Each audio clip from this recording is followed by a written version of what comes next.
నమస్తే, welcome to our channel. నేను సిరి.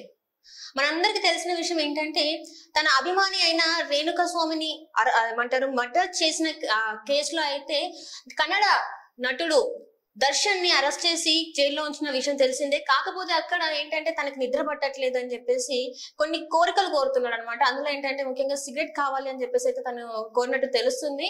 So దీనికి సంబంధించి మరిన్ని వివరాలు మనకు తెలియజేయడానికి మనతో పాటు ఉన్నారు ప్రముఖ సినీ క్రిటిక్ యజ్ఞమూర్తి గారు. నమస్కారం సార్. నమస్తే సిరి. సార్, ఇప్పుడు చూసాం కన్నడ నటుడు ఛాలెంజింగ్ స్టార్ దర్శన్ తన అభిమాని అని తెలిసి కూడా, అంటే తను చేసింది కొన్ని వాటికి తన కోపం వచ్చి తను ఎలా చేశారు ఏంటనే దాని పర్యావసరంగా తను అరెస్ట్ అవ్వడం, జైల్లో ఉండడం జరిగింది. కాకపోతే ఇక్కడ ఏంటంటే తనకి కొన్ని కోరికలు, అందులో సిగరెట్ కావాలి అని చెప్పేసి కూడా తను అడగడం జరిగింది. మరి ఏం జరుగుతుంది? ఇస్తారా? అసలు ఏంటి ఈ కోరికలను నెరవేరే అవకాశం ఉందంటారా? పరిస్థితులు తలకిందలవడం అంటే ఇదే. అంటే ఒక ఛాలెంజింగ్ స్టార్ గా అభిమానులు పిలుచుకున్నటువంటి Kannada star actor Darshan. So ఇవాళ అతను కన్నడ చిత్రసీమలో టాప్ హీరోల్లో ఒకడు. సో రీసెంట్ గా కాటేర్ అనే ఒక సినిమా రిలీజ్ అయింది. సలార్ మీదకి పోటీగా రిలీజ్ చేసి హిట్ సాధించాడు. సో అలాంటి హీరో అతను. దానికి ముందు యజమాని అనే సినిమా కూడా ఒక బ్లాక్ బస్టర్ హిట్. అట్లాగే కురుక్షేత్ర అని చెప్పేసి, అది మహాభారతం, ఆ కురుక్షేత్రం సంగ్రామాన్నే ఒక పాన్ ఇండియా ఫిల్మ్ గా రిలీజ్ చేశారు. తెలుగులో కూడా ఆ సినిమా రిలీజ్ అయింది. అందులో దుర్యోధనుడిగా యాక్ట్ చేశాడు. చాలా కీలకమైనటువంటి పాత్ర మనకు తెలుసు మహాభారతంలో. సో ప్రధానమైనటువంటి విలన్ అంటే అతనే కదా. అలాంటి దర్శన్ ఈరోజు జైల్లో ఆ కటకటాల వెనక చెప్పకూడు తింటూ ఉండటం, రావటం అనేది అంటే తను తీసుకున్న గొంతులో తనే పడ్డాడు కదా, అట్లా చెప్పుకోవాలి. సో మీరు అన్నట్టు అతను సిగరెట్ తాగే అలవాటు ఉంది కాబట్టి చైన్ స్మోకర్ అని చెప్పేసి చెప్పుకుంటారు. అందుకు నుంచి జైలు సిబ్బందిని ఒక సిగరెట్ ప్లీజ్ అని చెప్పేసి అలా బతులాడుకోవాల్సినటువంటి పరిస్థితిలోకి వచ్చాడు. అంటే తను కావాలంటే రోజుకి ఎన్ని సిగరెట్లు అయినా బయటెత్తే అంత ఖరీదైన సిగరెట్ కూడా తాగగలడు. కానీ జైలుకి వచ్చేటప్పటికి అవేవి అందుబాటులో ఉండట్లేదు అనుకుంటా. అందు గురించి భోజనం పెడుతున్నప్పుడు కూడా దానికంటే ముందు సిగరెట్ కావాలి, భోజనం లేకపోయినా పర్వాలేదు, సిగరెట్ కావాలని చెప్పేసి అడుగుతాడని చెప్పేసి అంటూ ఉన్నారు. ఒక్కసారి కనుక ఈ జరిగినటువంటి కొద్ది రోజులుగా జరిగిన పరిణామాలు చూస్తే, రేణుకా స్వామి అనే అతను ఒక మెడికల్ షాప్ లో పనిచేసుకునే ఒక కుర్రాడు, పైగా దర్శన్కి అభిమాని. కాకపోతే ఏంటంటే తాము ఎవరినైతే అభిమానిస్తామో ఆ హీరోల యొక్క వ్యక్తిగత జీవితంలో కూడా అభిమానులు వాళ్ళు చొచ్చుకొని పెడుతున్నారు. సో దాన్ని కూడా పరిశీలనగా చూస్తున్నారు. సో దర్శన్ చూసుకుంటే చాలా కాలం క్రితమే విజయలక్ష్మి అనే ఆమెతోటి వివాహం అయింది. అయినప్పటికీ కూడా 10 ఏళ్ల నుంచి ఇప్పుడు ఎవరైతే A1గా ఈ కేసులో ఉన్నారో పవిత్ర గౌడ అనే అమ్మాయి, ఆమె కూడా నటి. సో 10 ఏళ్లుగా వీళ్ళిద్దరూ కూడా లివ్ ఇన్ రిలేషన్షిప్ లో ఉన్నారు.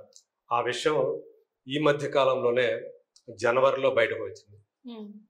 అది కూడా ఆమె చేసినటువంటి ఒక పోస్ట్ ద్వారా.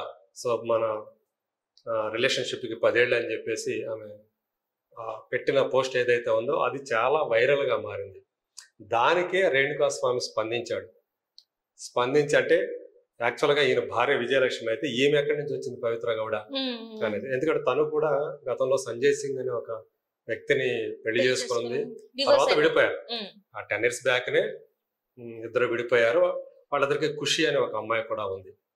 సో ఆ అమ్మాయి బర్త్డే వేడుకలో లాస్ట్ ఇయర్ కూడా సెలబ్రేట్ చేసుకున్నప్పుడు పక్కనే దర్శనం ఉండడం, దాన్ని ఆమె పోస్ట్ చేయడం, దానిపై విజయలక్ష్మి మా ఆయన ఎందుకు పెడతావు నీ పోస్ట్లో, సో మా వ్యక్తిగత జీవితాల్లోకి ఎందుకు వస్తున్నావు అని చెప్పేసి ఆమె దానికి రెస్పాండ్ అయిన విధానం, ఇవన్నీ కూడా చాలా వివాదాస్పదాలు అవుతూ వచ్చినాయి.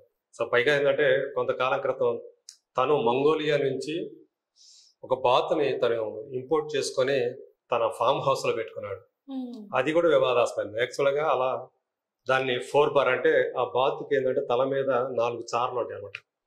4 బార్ హెడెడ్ గీస్ అంటారు దాన్ని. అంటే అది స్పెషల్ అయినటువంటి ఒక బాతు. దాన్ని అలా మనం అనుమతి లేకుండా, ప్రభుత్వ అంటే అటవీ శాఖ అనుమతి లేకుండా దాన్ని తీసుకొచ్చి మన ఇళ్లలో పెట్టుకోకూడదు. సో అట్లా ఇలాంటి ప్రవర్తనతోటి అతను చాలా వార్తలోకి ఎక్కాడు. అలాగే విజయలక్ష్మి కూడా ఒకసారి నన్ను కొట్టాడని చెప్పేసి ఆమె కేసు పెట్టింది. అప్పుడు జైల్లో ఉన్నాడు. తర్వాత ఇద్దరు కోర్టు బయట కాంప్రమైజ్ అవడంతో మళ్ళీ సో బయటకు వచ్చాడు. ఇలాంటి చాలా చాలా ఇన్సిడెంట్స్ ఇతనికి సంబంధించి ఉన్నాయి. ఇప్పుడు ఆ రేణుకా స్వామిని పవిత్ర గౌడకి ఏదో అసభ్యకరమైనటువంటి మెసేజ్ పెట్టాడని, అది ఆమె దర్శన్కి ఆ విషయం తెలియజేసిందని, దాంతో దర్శన్ తన అభిమానులు ఆ ప్రాంతానికి సంబంధించినటువంటి తన ఫ్యాన్ క్లబ్ అధ్యక్షుడికి చెప్పే రఘు అని చెప్పి, రాఘవేంద్ర అలియాస్ రఘు. సో అతని ద్వారా రేణుకా స్వామిని తన ఫామ్ హౌస్కి తెప్పించుకొని అక్కడ బెల్ట్తో కొట్టాడని, ఆయన తర్వాత వాళ్ళు రఘు మరి కొంతమంది కలిసి అతను తీవ్రంగా కొట్టి గోడకేసి కొట్టడంతో అతను చనిపోయాడని చెప్పేసి ఇవన్నీ కూడా పోలీసుల విచారణలో తేలింది. తర్వాత అతన్ని బాడీని తీసుకెళ్లి డ్రైనేజీలో పడేయటం. సో ఒక భయంకరమైనటువంటి స్థితిలో అతన్ని, అంటే కుక్కలు పీకు తినే పరిస్థితుల్లో ఒక డెలివరీ బాయ్ దాన్ని బాడీని చూడటం. సో ఇంత ఘోరంగా ఒక ఇన్సిడెంట్కి కారణమైనటువంటి దర్శన్, ఇవన్నీ కూడా పోలీసుల దర్యాప్తులో భాగంగా బయటకు వచ్చాయి. సో అయినప్పటికీ కూడా ఇప్పుడు చూసుకుంటే కన్నడ చిత్రసీమ నుంచి ఒక్క రమ్య, మన తెలుగులో కూడా యాక్ట్ చేశారు ఆమె. ఆ రమ్య అంటే పిజ్జా హీరోయిన్ కూడా చెప్పాలి, దివ్య స్పందన అని కూడా అంటాం. ఆమె తప్ప ఇంకెవ్వరూ కూడా, అంటే ఎంతమంది స్టార్స్ లేరు, శివరాజ్ కుమార్ దగ్గర నుంచి, ఉపేంద్ర దగ్గర నుంచి, యష్ దగ్గర నుంచి, వీళ్ళెవ్వరూ కూడా ఈ ఇన్సిడెంట్ మీద దర్శన్ గురించి ఒక పల్లెత్తు మాట మాట్లాడలేదు. ఎందుకంటారు? ఎందుకు రెస్పాండ్ అవ్వలేదంటారు? నిజాలేమో బయటకు వస్తాయి నిజంగా. సో అంటే సాధారణంగా తమ యాక్టర్ని, తమలో ఒకరిని కాపాడుకునే ప్రయత్నాలే మొదటి నుంచి అన్ని చిత్రసీమలు చేసే పని అదే.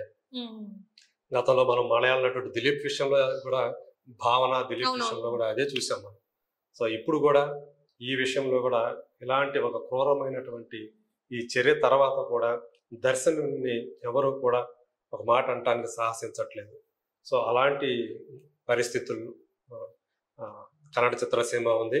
కాకపోతే ఫ్యాన్స్ ఎవరైతే ఉన్నారో ఇప్పటికి కూడా తమ హీరో ఇందులో అమాయకుడు, అతను చేయలేదు ఇది అని అతను సపోర్ట్ చేస్తూ పోలీస్ స్టేషన్లకు కూడా వచ్చి, అతను అప్పుడు అరెస్ట్ చేసి పోలీస్ స్టేషన్ తీసుకెళ్తే అక్కడికి వచ్చి అతనికి సపోర్ట్గా నినాదాలు చేయటం, ఇదంతా కూడా అంటే ఈ ఫ్యానిజం అనేది, అభిమానం అనేది హీరోల మీద ఎలా ఉంటుంది, వాళ్ళు తప్పులు చేస్తున్నా కూడా అభిమానులు సపోర్ట్ చేయటం, ఇదంతా కూడా చూసినప్పుడు న్యాయం అనేది ఎక్కడ జరుగుతుంది అనేది కూడా ఒక సమాజంలో వినిపిస్తూ ఉంటుంది.